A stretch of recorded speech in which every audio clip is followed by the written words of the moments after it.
If we are searching for a word as the key of entry into our time, I think that this word is complexity.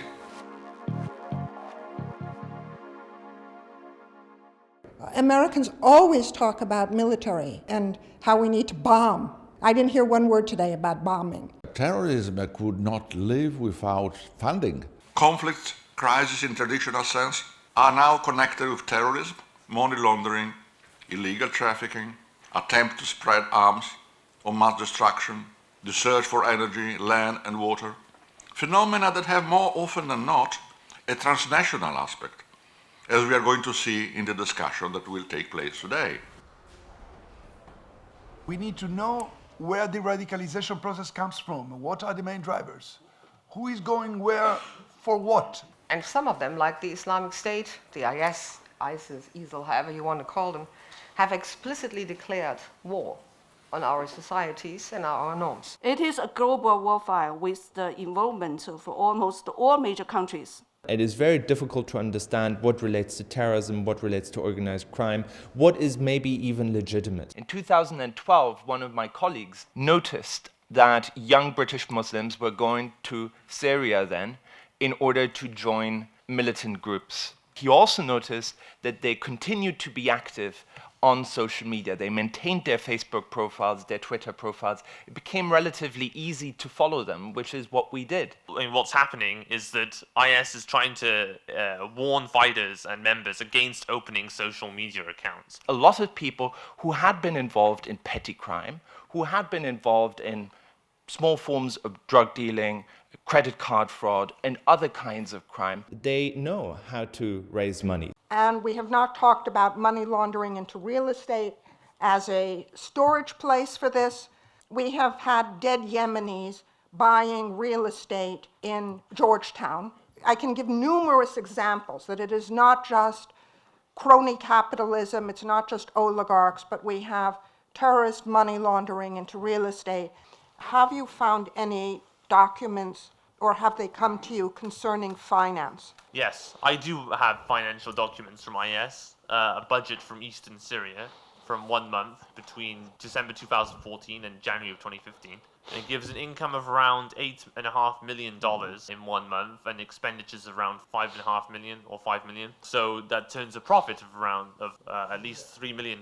Well, I haven't got any email death threats so far or on direct message on Twitter, but if I do, then yeah, this is a huge problem, of course. Luckily, though, they can't get to me easily. So I'm interested in the cooperation between IS with organized crime. But one example I think is good is cigarettes, which can come into Syria via Turkey, both legally and illegally, and then be smuggled into IS territory, for example, in oil trucks. It's normally for around twice the price. Cigarettes, big industry around the world, an industry which organised crime and other forms of criminality find themselves heavily involved with. If you're actually cracking down on organized crime, you're also likely to hit the funding of terrorism. Dass sogar eine kriminelle Organisation von einer anderen kriminellen Organisation, die sich auf Wirtschaftskriminalität, illegalen Handel und so weiter stützt, dass die sagen, ja, ihr könnt in unserem Gebiet agieren, wenn ihr dafür Abgaben zahlt. There are footprints that different crimes give, which is where you need a combination of researchers working investigator to help determine this, that you can begin to then see patterns in financial transactions. But until you understand how the crime works, you're not going to be able to find those.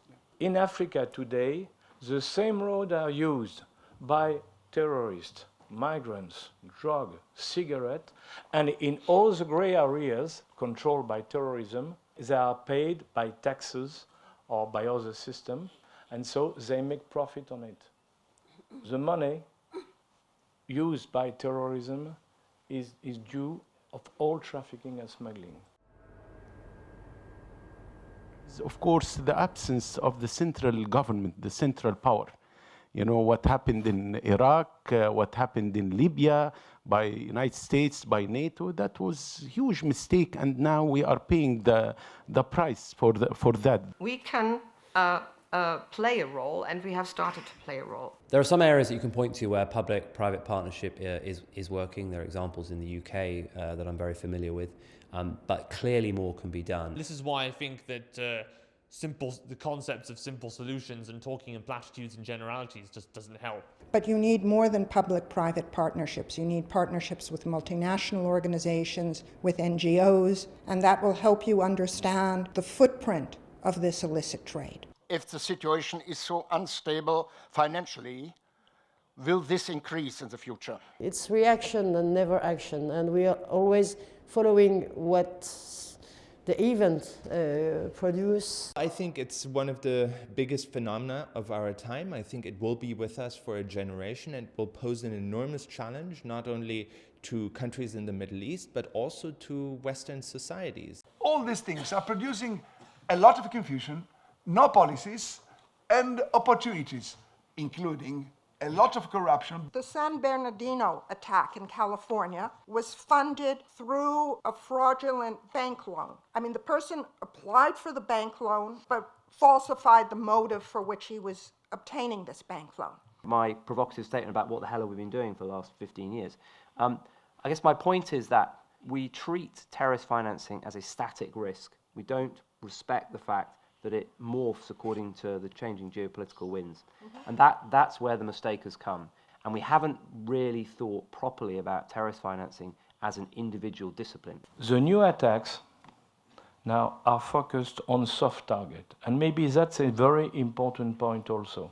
IS is, in terms of its military capacity, still very weak. Also shows, if you look at the January 14th attacks, 2 pistols, couple of homemade bombs, 2 homemade suicide belts, that was it. The problem is not to get big results. The problem is to put the fear, to implement the fear in the population. The only thing that would really cause the collapse of IS would be the stopping cash flow between IS and the outside world, and that's very difficult to do. So the question is blocking a stream actually the right thing to do, or should one try and keep finance in the channels that we know and that we can monitor, and then use the intelligence that comes from monitoring those flows to identify the bad guys, to identify the networks that support the bad guys? If I was a criminal, I was very happy that there will be a lot of walls, a lot of fragmentation. The European countries don't agree on any kind of policy, and they don't agree. On the end, I would find a lot of opportunities. In our political culture, it is very short-sighted. People think from Tuesday to Thursday. And we need people who think to the next Monday, or maybe even to the years ahead. Strategic thinking, and that is very rare.